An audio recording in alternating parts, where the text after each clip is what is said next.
shtylla kryesore me cilën shejtani e ndërton betjen kundër neve është nefsi jon. Është nefsi.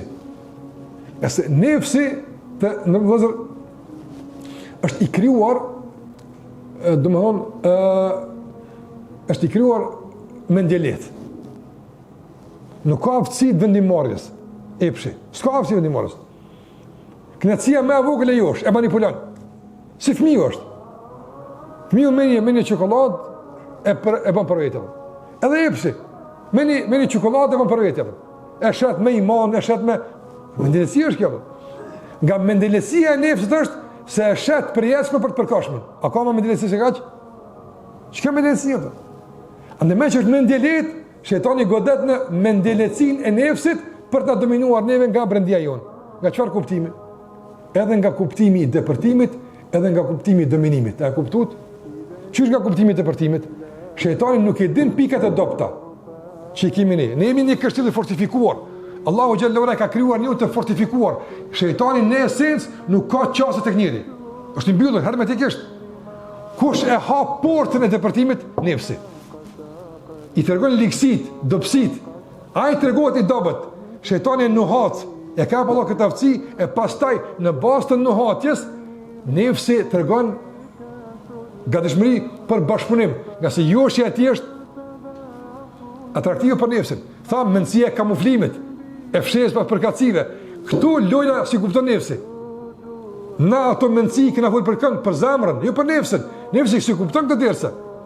Nefsi se kupton kamuflimin, se kupton nefsi kupton shihen. A është e shishme? Ban.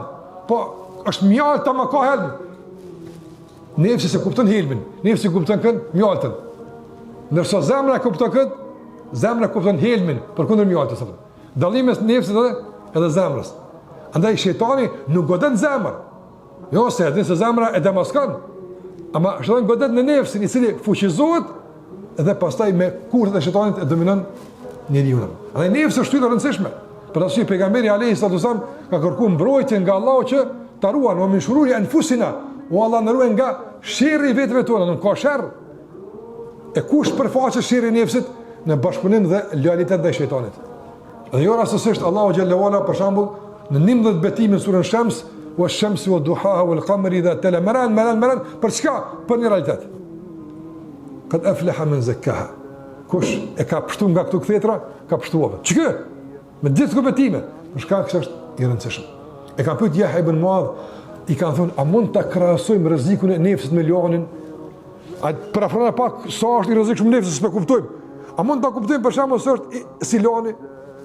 Ka thënë Yahya ibn Muadh është shumë më i rrezikshëm se loni.